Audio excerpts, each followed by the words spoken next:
Okay, first off, we have to start off by saying thank you to Mr. and Mrs. Aronov for hosting, having us here. I thought he was talking about me. I was like, No. No. And to Avi, obviously, a little play on word, you like that, for arranging this every time we get together. But there's a special shiur. Avi made sure that somebody sponsored, an anonymous sponsor. So we thank the anonymous sponsor every week, except for when it's not. Then we know who it is. But we want to thank the anonymous sponsor. We also want to say that the Torah we learned tonight should be the Refuah Shalema, Michal ben Miriam, and Reina Bat Lila Nishma, Reina Bat Miriam, and also Avram ben Esther, Refuah Shalema Naftali ben Devar Esther, and Atar Hanachanach ben Basha. Okay, so let us begin. So it's really, really intense. We're getting here together, and we're all eating. We're having a nice, almost a Suda. In a week from right now, literally a week from right now, we're going to be sitting and having a Suda, right? As Avi breaks out the chametz, a week from right now there's going to be Asur, and we're going to be eating matzah. And Mirz Hashem, we should all get together by the Beit HaMikdash, the third Beit HaMikdash, and we'll be chilling over there on Pesach. But if not, we're going to be here, and we're going to have Pesach. And there's a lot that goes into Pesach, right? You think about it, especially women, they think about Pesach, and they get nervous. There's just so much to prepare for. Besides for all the cleaning and all the preparation, you get to the Seder, and there's the 4 cups of wine, and the matzah, and the maror, and the karpas, and tell the stories of mitzvah, and do I lean now, do I not lean now, right? I have to ask these questions, and there's so many things going on Pesach night, we can very easily get confused, overwhelmed. But there's one part of Pesach, one part of the Seder, that's very confusing to me. And Chazal tell us that when we sit down to Seder, when we sit down to tell the story of Mitzrayim, it says, B'chol dor v'dor, every single generation, us too, 2021, we're included in this, Chayiv Adam Leros es Atzmo Ki'ilu Hu Yatsa min Mitzrayim. You are obligated, Chiyuv, Chayav, an obligation. Not like it's a good idea, it's not a minhag, it's not like a bonus. Chayav, you must. Imagine as if you were leaving Mitzrayim. It's so easy, right? The chiyuv that you have to imagine you're leaving Mitzrayim. I don't understand what that means. So Sephardi minhag, I believe some Sephardi communities, they take the matzah and they put it into a little bag and they put it on the back, and some people whip you with a little bit of towels or some letters. Or okay, great. I have a minhag. You go to Amazing Savings. It's a minhag. You go to Amazing Savings and you buy a blue tablecloth, plastic blue tablecloth. And if you look in the Gemara, in the back of the Gemara, it tells you which size. You buy a blue tablecloth. We hang it on parallel walls, and we decorate it with little fish, and we walk through the Yam Suf. So it's fun. It's cute. Do I feel like I'm in Mitzrayim? Because you walk around your living room with a little matzah on your back. You feel that. You know what Mitzrayim meant?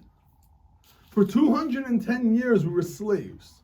It wasn't like we were just doing somebody else's. We weren't like hired help. We were slaves. There was gzeira, there was a decree that we should die.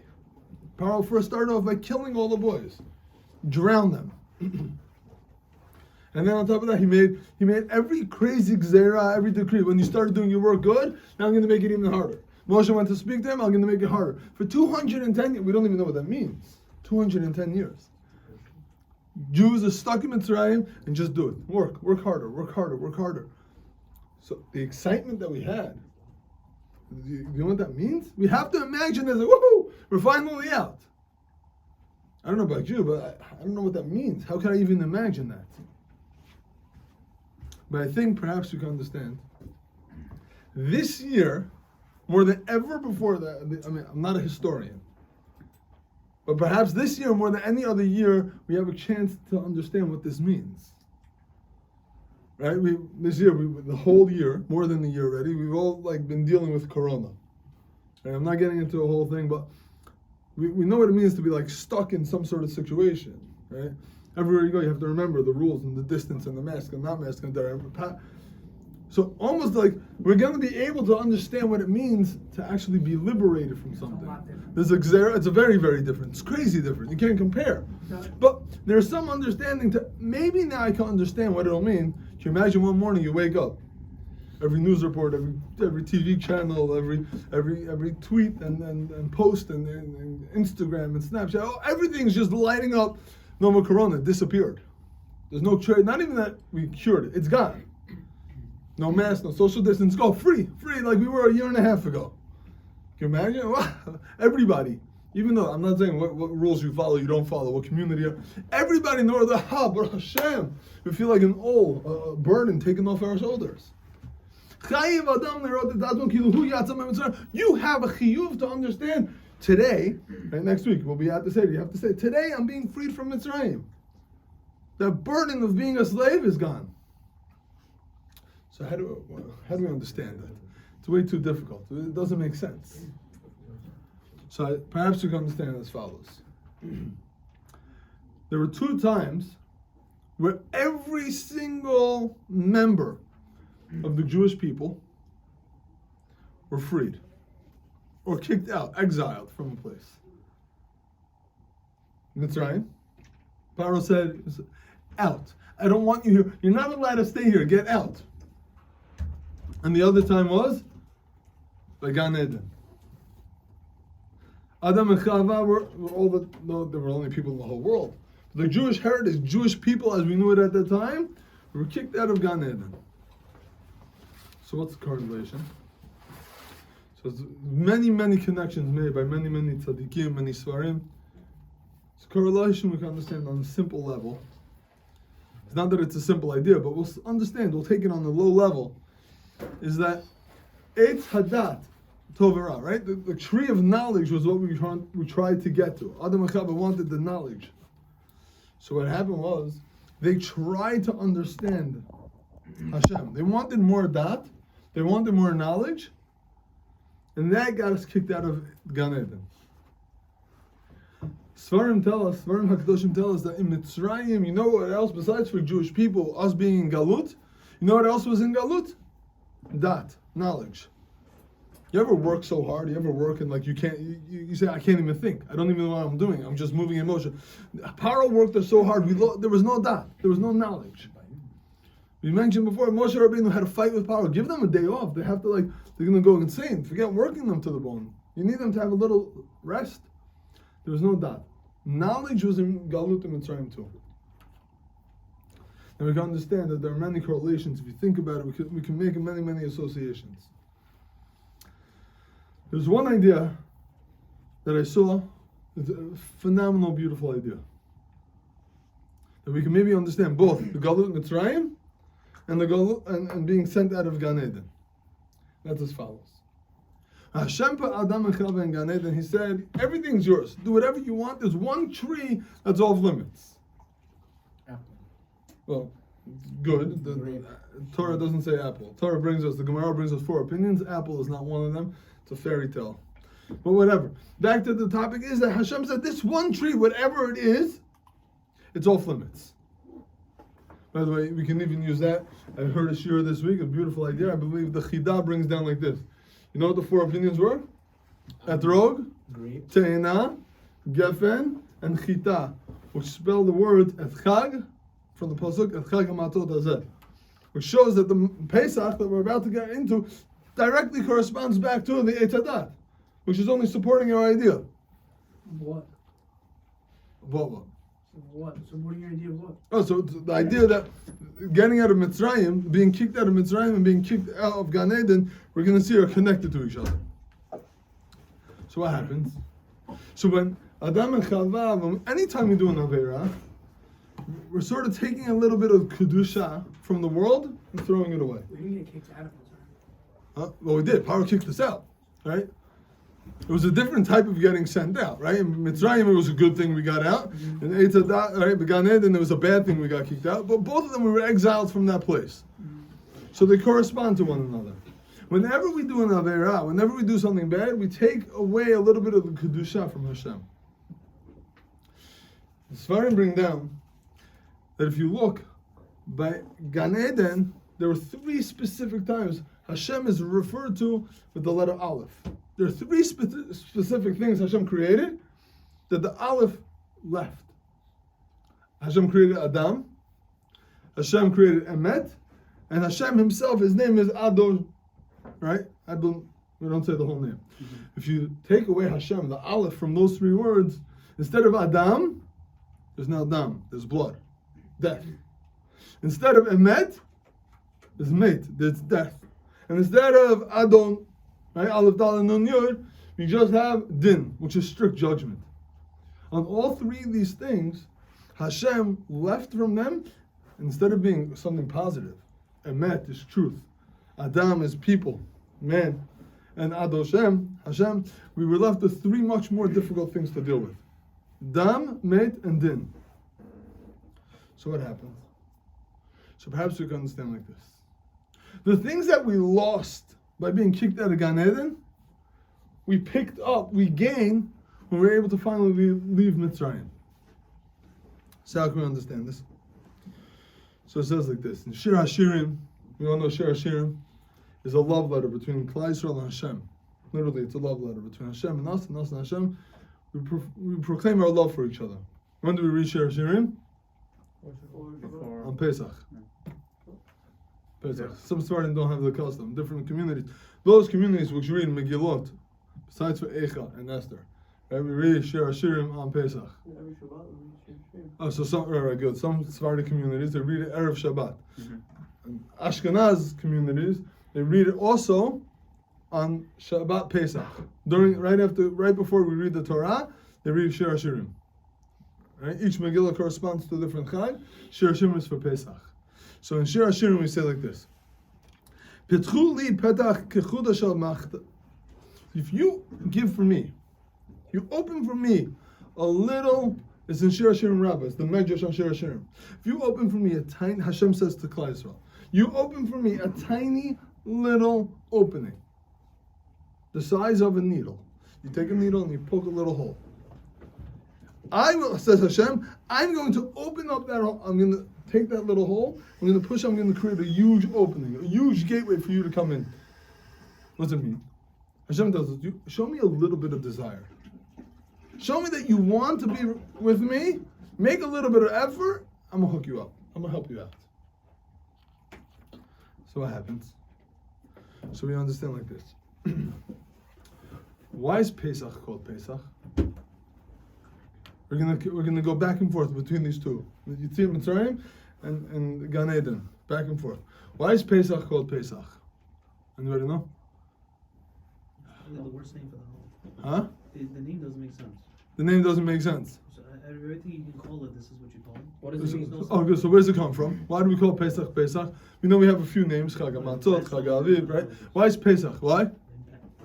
Passing over the houses. Good. Passover, right? Passover. Good. Hashem passed over the houses that the Jews were in, right? So we all know that we took the blood from the Korban Pesach and we painted it on the outside of the doorpost. And Hashem said, whatever houses have Jewish people, I'm going to pass over the houses of the Jewish people. Okay. So what happened? So come Rav Tzadok HaKohen, tremendous tzaddik, he tells us like this. He connects these two ideas. He said that when it says Hashem is going to Pasach, he's going to jump over the houses of the Jews, correlates to this idea where Hashem says, Petach li, open up for me, Petach kamata, like a tiny little hole. He connects these two, Petach li and Pesach. He says, I'm going to jump over those little efforts that you make. Meaning, when Hashem jumped over the Jewish houses in Mitzrayim, it was to help us out. It was a tovah, it was a bracha. Hashem says, when I see your little bit of effort, I'm going to jump over the din. Hashem was there. That night was when Makkah Bechorot happened. There was death all over. Hashem says, I'm going to protect you. Meaning, when I see you make a tiny little bit of effort, I'm going to make sure I'm going to go out of my way to protect you. What's that mean? Who am I? I'm going to have a Geula, I'm going to have a Yitzhak Mitzrayim, I'm going to have these crazy kavanot. I'm a nobody. What zechut do I have that Hashem is going to, on Pesach night, I'm going to leave Mitzrayim? I'm worth leaving Mitzrayim? Hashem says, all you need to do in order to get out of Mitzrayim, show me that you want to leave Mitzrayim. There's a Medrash brought down by the Ohev Yisrael. The Ohev Yisrael says like this. There are 3 different ways that one can be extracted from Mitzrayim. When we're taken out of Mitzrayim, he says there are 3 different opinions as to what happened. It's a machloket. He says, and the machloket goes as follows. One opinion is, it's like a bird in a hand. This is what happens. If you open up the hand, what's going to happen? It's going to fly away. Are the 2 really, really connected? No. For that temporary time, they're touching each other. But there's no real connection. When we left Mitzrayim, it was like that. It was just free. Hashem said, Geula, we're going to be free like that. The other opinion, the second opinion rather, it says it was like a pregnant baby. A mother, a calf that was pregnant, it gives birth. So are they 2 connected? Ish. While they're pregnant, while the mother's pregnant, so they're connected.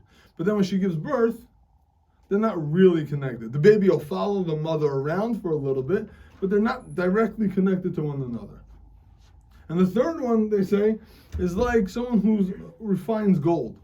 When you refine gold, whatever the process is, you have to stick your hand into the hot oven, whatever they're using, usually, right? You'll use a tool or a glove or whatever, but you run a risk of hurting yourself. There's a danger to you when you reach in to pull out the gold, the good gold, the refined gold from all the dirty gold, right? She said that's what it's like in Mitzrayim. Depending on the level of Kedusha you were at, tzaddikim were like the bird who just fly away, we're free right away. Beinonim, people in the middle were like the middle situation of a baby that was born. It could follow the mother around, it will follow the mother around. It benefits for a little bit from the mother, but then it's free to do its own thing. And Rishayim, even the lowest level of people, Hashem will reach into Mitzrayim and pull us out. So we see one very, very important idea by the Ohev Yisrael. No matter what you want to do, as long as you connect to Hashem, there's some way for you to be pulled out. You have an opportunity to get out of Mitzrayim. What happens? If we look back to the story of Gan Eden, the Eitz Hadat, Adam and Chava, you know what the mistake was? So they wanted that knowledge. You know where they got that knowledge from? You know who they were stuck to? The Nachash. Think about this for a second, right? We know at the time snakes were able to walk and to talk and to... They were taking advice from the snake. Hashem said, don't touch. They said, okay, the snake, whatever you say. Oh, you say it's good, I'm going to do it. What's the punishment for the snake? No legs. No, good. No. Hands, feet, gone. Food, dirt. Whatever you eat. You want to get him sushi? It's going to taste like dirt. You buy him filet mignon? It's going to taste like dirt. Scientific fact? Huh? They don't have taste buds or something? Probably. That'd be good. Huh? You'll look it up. You let us know. That makes sense. What does it taste like? So what happens? Shed its skin. That's not part of the curse. They do shed its skin, but that's not part of the curse. So what happens? It's going to be like this. When you're so connected to the earth, when you have no dreams of being better, so Hashem says, okay, so I'm going to put you on the earth. Everything you're connected to, a snake does not move without being connected to the earth. You want to say it climbs up the tree is a connection to the earth. It has to be connected at all times to its physicality. You get on a plane, you ever seen snakes on a plane? Samuel Jackson was flying. I haven't seen snakes on a plane, but the idea is that no matter what, it has to be connected to the ground. Even on the plane, there's a floor, right?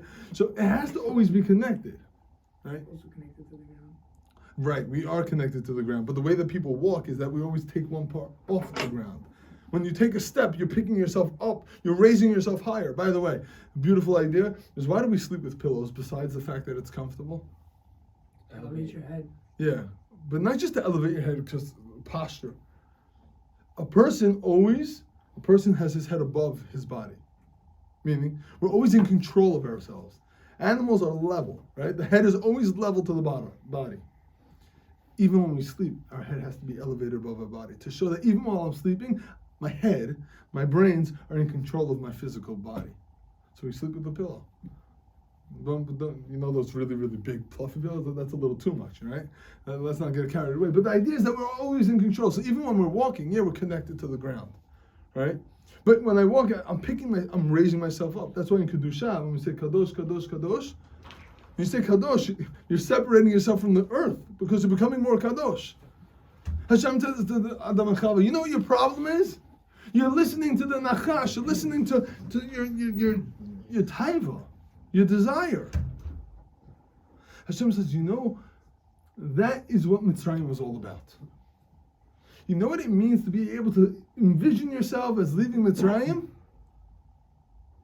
It means you're able to go. You're not stuck to the earth. You're not stuck to one spot. Adam and Chava wanted to get this dat. They wanted to understand Hashem. In Mitzrayim, we weren't able to have this dat, this knowledge, this peace of mind, if you want to call it. The second we leave, it was given to us. The jerk of a Rabbi says a beautiful idea. Anybody know, why do we lean on Pesach? Kings lean. On Pesach, we're kings. Now hold up, time out. We're in Mitzrayim. We're on the 49th level of Tumah. We're like just about the bottom of the barrel. And Hashem says, okay, out. So instantaneously, we go from nothing to kings. It's pretty intense. I don't know if you ever heard the reports of people who win the lottery, right? You interview them a couple of years later, they go from nothing to millions of dollars, like this. Back to nothing. Back to nothing. They all regret it. Most people who win the lottery regret ever winning the lottery. And not even that. Famous people. I'm not going to start calling people out, but famous people who automatically become wealthy. Their jobs, whatever it is, they go from nothing to millions of dollars. Right after they retire, they're broke. They're in debt. What happens? You go from nothing to wealth. You go from rags to riches instantaneously. It's usually a bad thing. Hashem says, I got you. 49 level of Tumah. You're about one more second in Mitzrayim, they say, we were done. We'd still be there right now. We'd be there talking about, not this, but some other thing. We would never left. Hashem says, not only am I taking you out, you guys are kings. When you drink the wine on Pesach, make sure you lean, because kings lean. Really? How do we go from that to that so quick? So the joke of a Rebbe says a beautiful idea. You know what name? Every name of Hashem means a different thing. There's a different attribute of Hashem. The name of Malchut, the name of kingship, is that name that we were referring to earlier that got messed up by Eitz Hadat. Aleph Daled Nun Yud. Adoshem is the name of Malchut, of royalty. So he says so nicely. He says when we start Rosh Chodesh Nisan, you know it's a special day. We read HaChodesh Hazeh Lachem Rosh Chodashim. So he says Rosh Chodesh Nisan for 10 days. You know the first 10 days of Nisan is a special Tukufah. It's a special time. We were already getting ready in Mitzrayim to get out. On the 10th day of Nisan was Shabbat Hagadol. The 10th day in Mitzrayim it was Shabbat. Shabbat Hagadol was the 10th day of Nisan. Hashem tells us, go take the sheep and tie it to the bedpost. For the next 4 days, we're preparing Korban Pesach. We're getting ready, not just we're in Nisan, not that we're about to be free, we're getting ready for the Geulah. That's the Dalet. The 10 days was the Yud of Shem Adoshem, Aleph Dal Nun Yud. The next 4 days is the Dalet. Says after that comes 50 days of Sfirat HaOmer, that's the Nun, and then comes Kabbalat HaTorah is the Aleph. From Rosh Chodesh Nisan until Shavuot corresponds to Aleph Dal Nun Yud. Hold on a second. Rosh Chodesh Nisan until Pesach corresponds to the Yud and the Dalet, which literally spells the word Yad.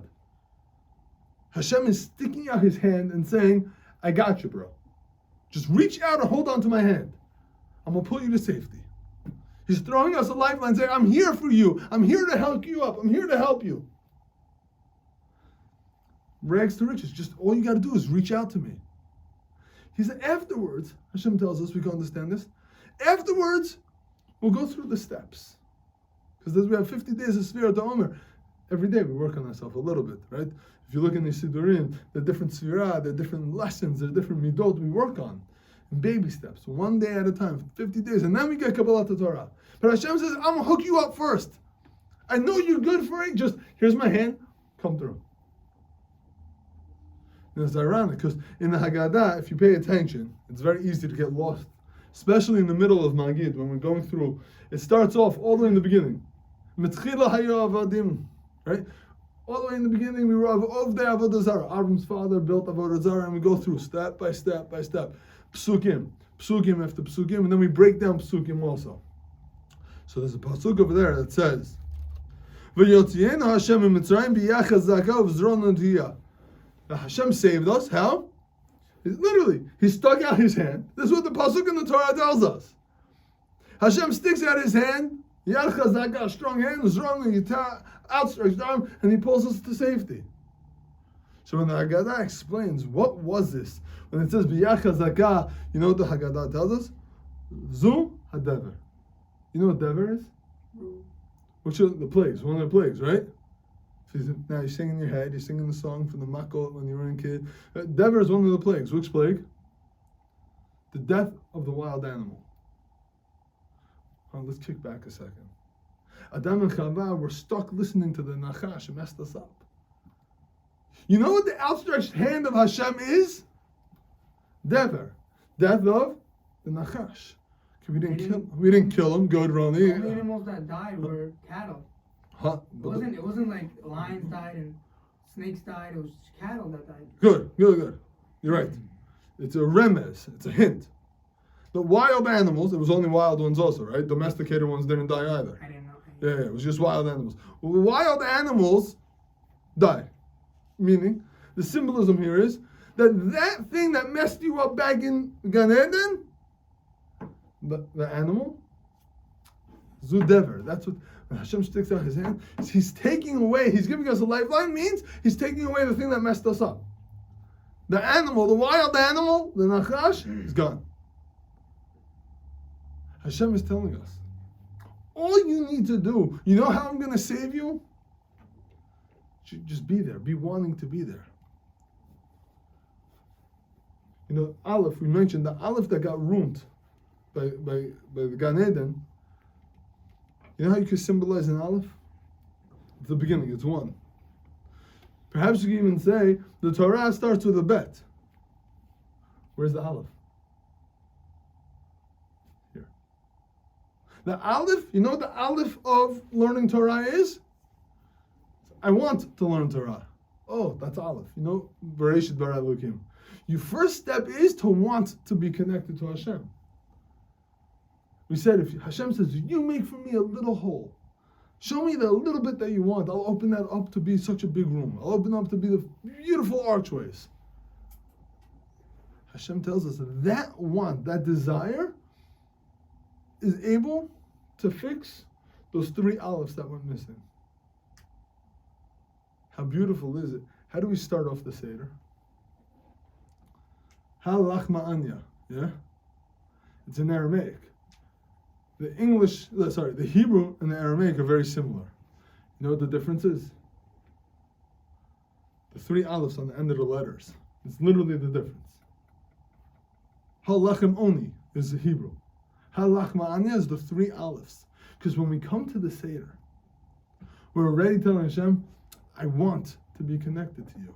Hashem says, oh yeah? I'm going to hook you up with those three Alephs right off the bat. At the beginning of the Seder, those three Alephs that went missing then are replaced right now.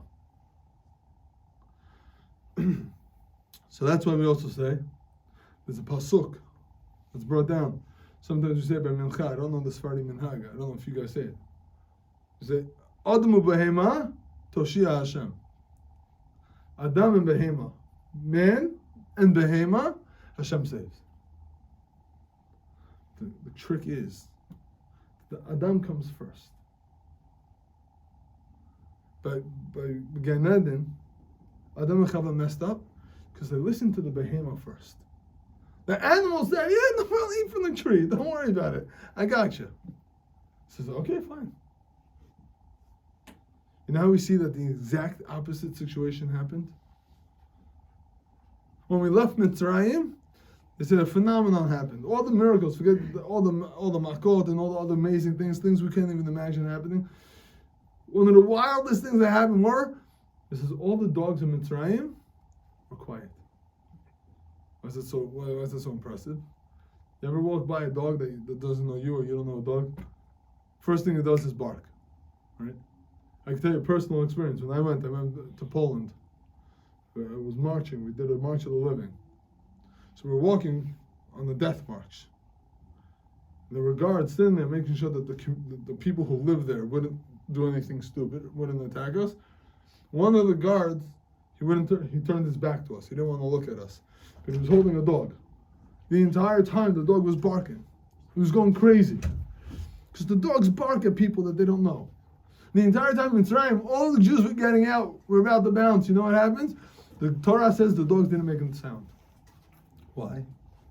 Perhaps we can understand from here.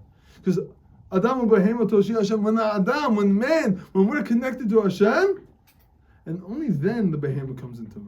Not just the Behema, the physical Behema.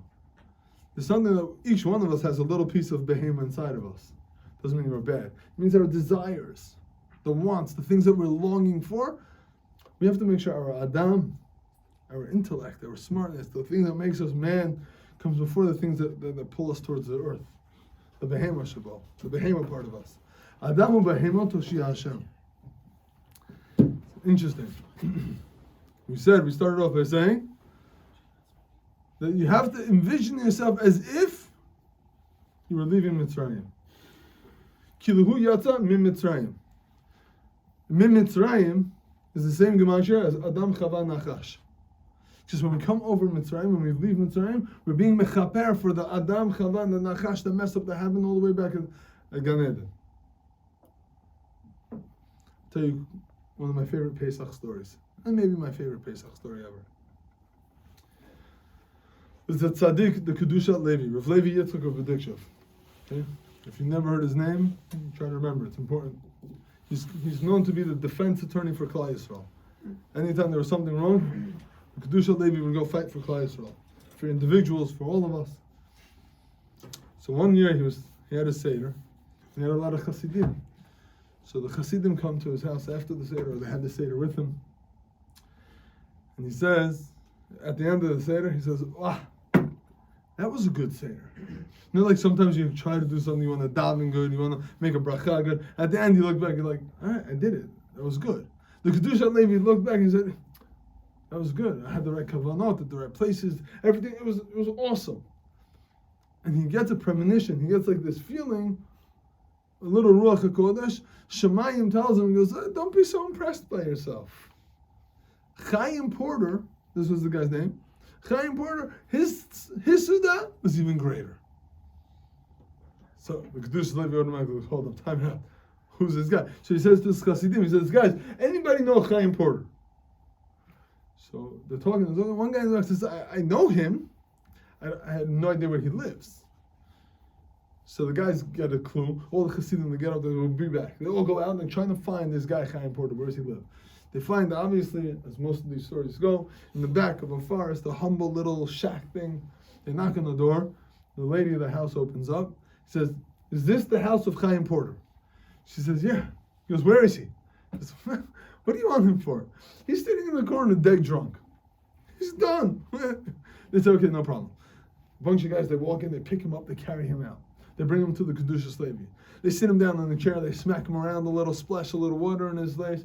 He comes through. The Kedushat Levi looks at him and goes, Chaim Porter, yeah? He says, yeah. He says, let me ask you. On Shabbat HaGadol, did you read Avadim Hayinu? Did you read part of the Haggadah that we're accustomed to read? He says, yeah. That's good. Last night, did you do B'dikat Chametz? He says, yes. He says, okay. Today, just now, did you have a Seder? He says, not really. He says, what? He goes, well, you see what happened was, this morning, early this morning when I woke up, somebody told me that you're not allowed to drink vodka for 8 days.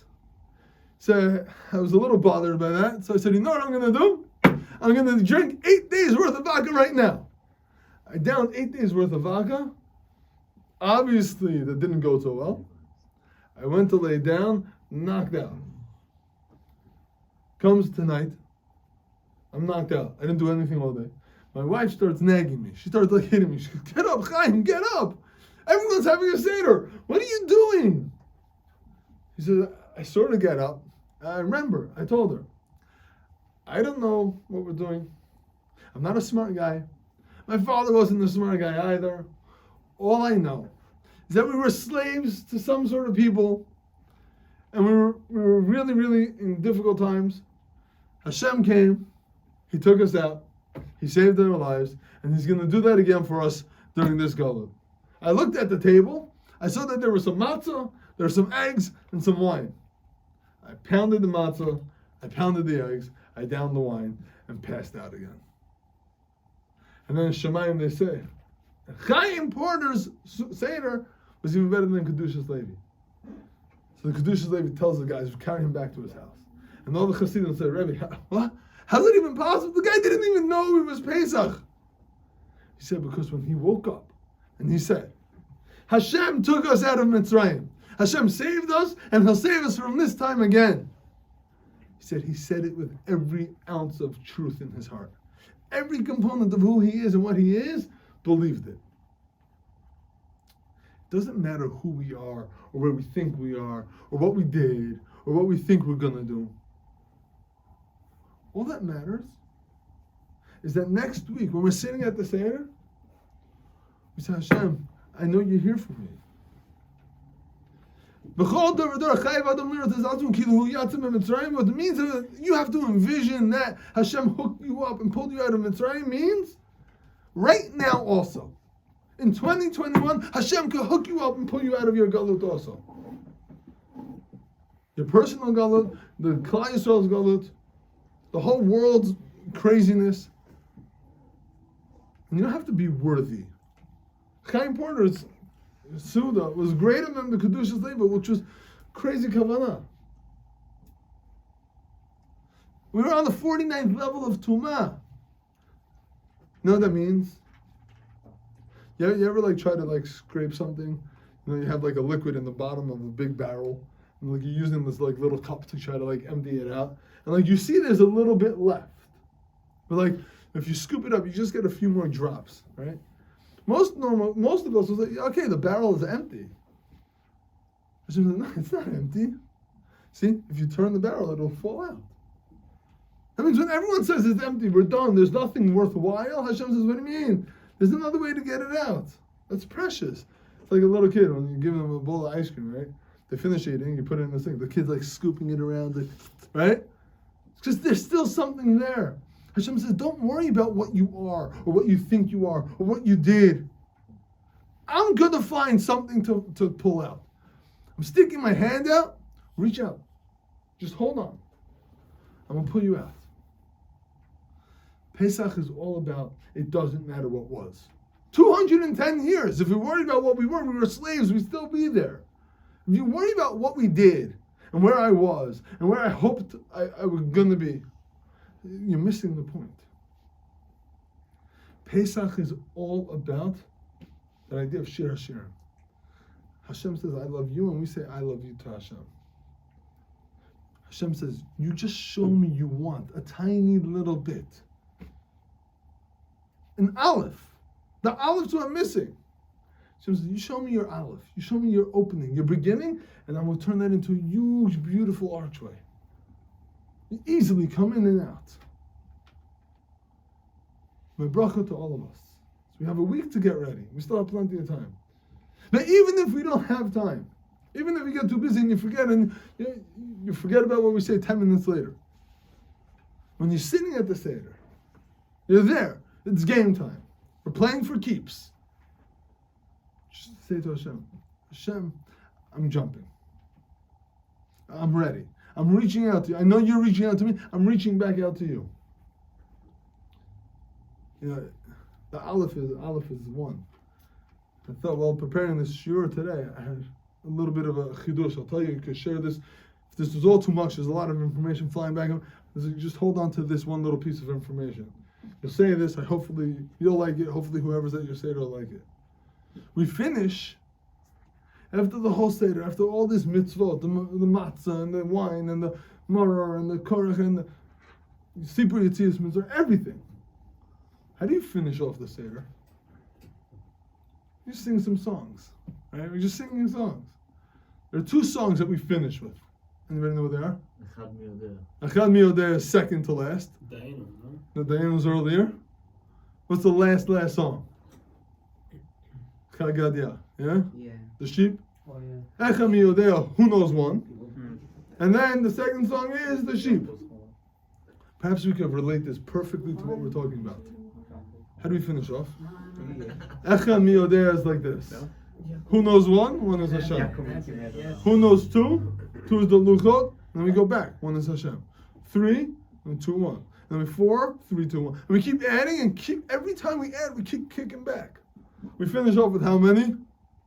12. Eli, you said it close. Eli, you said Echad mi yodea till 13. 13. Good. 13. 12, 11, 10, all the way back down to 1. You should know, by the way, you just heard this once, it's amazing.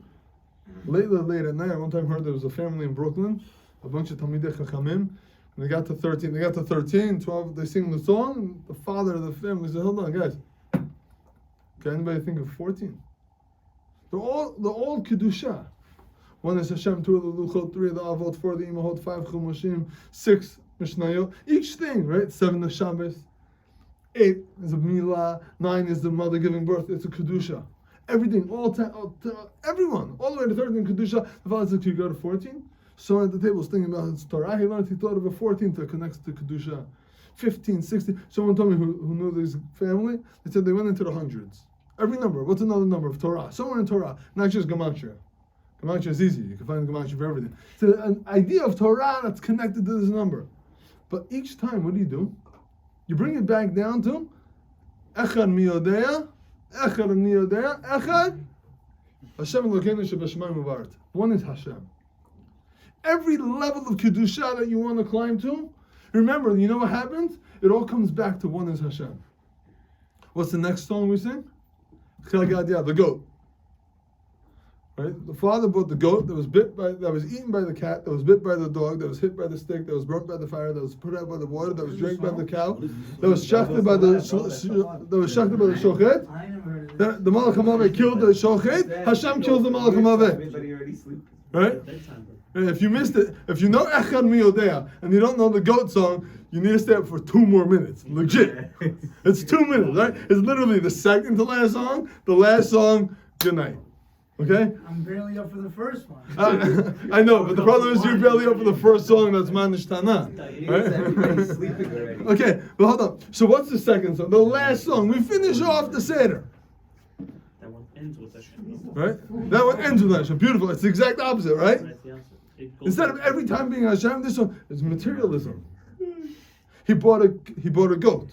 Right, back then that was impressive, right? That wasn't like buying a goat today. What are you gonna do with a goat? Right? That was like nice. And then something else. Bigger materialism came and destroyed that. And a bigger materialism. You want them more, and you want them more, and you want them more, and you want them more. Until you realize that at the end of the game, it's Hashem also. So the 2 songs we sing, or hopefully we'll get to sing this year for the first time, you don't have to make a shachiano. It's okay. Well, you said at the beginning, the shachiano at the beginning of the Seder, have in mind the end of the Seder, okay? So what happens? So both songs are really the same. Realizing every single thing we have in Kedusha, and in materialism, the goat and the car that we have, and the phone that we have, and the clothes that we have, and the shoes that we have, and the job that we have, everything, all the materialism is also Hashem. It finishes off, Hashem's in control of all that too. I mean, you can even say more importantly, wouldn't you say, switch the songs around? You sing about the materialism and then finish off. How awesome would it be if you finish off the Haggadah, Echad mi yodea, Echad Hashem Elokeinu shebashamayim u'ba'aretz. Have a good night. But they say, no. Finish off by realizing that even after you're chasing all the materialism, Even after all that, you know what you finish with? Hashem. The Seder night, Pesach is all about just jump. Hashem jumps. Why do we call it Pesach? Hashem jumped over the houses. Now there's an idea that says Mahu Afata. Just like Hashem acts, so too we have to act. Hashem just jumps over the houses. Nachshon ben Aminadav, we'll get there. It's also Pesach related. He jumps into the arms. If you just jump, Nike, just do it. Comes Pesach, just do it. Hashem, I want to be closer to you. We finish off with the materialism because Hashem's telling us, even on the materialistic, don't worry about it. Just jump into my arms. I got you. Jump. I'll catch. Pesach night says, leave all the other chametz behind. It's all chametz. All the other stuff that takes you away from who you want to be, who you hope to be, who you wish you could be. That's all chametz. Pesach, we said the hell with that. We burned it in the fire already. Hashem, I'm here. I'm jumping in. 2 feet. We're jumping in with both feet. Right? Kedusha, we said you're on the floor. When we jump, we take everything and put it all in. A bracha to all of us. So on Pesach, we're able to let go of all of our chametz. Don't worry about what they did. Adam and Chava messed up. On Pesach night, we, each one of us, have the ability. B'chol dor dor, every generation. It means 2021 also. We have the ability to be mechaper, somewhat, the chet of Adam and Chava. We have the ability to continue that kedusha that Klal Yisrael got when we left Mitzrayim. When Hashem said, 49th level Duma, I still see you as beautiful children. I want to bring you closer to me. Here's my hand. Hold on. The bracha is that we all take advantage of that opportunity to realize how great we could be if we just jump. Together, we can hold each other. If you want, I'll hold your hand. We'll jump together. The bracha is that we just jump. Just don't think about it. Don't overthink about it. Don't worry about what you did or what you want to do or what you thought you want to do or who you want to be or who's it. Let it all go. That's all chametz on Pesach. Just jump into Hashem's hand. I promise you, He's going to catch you.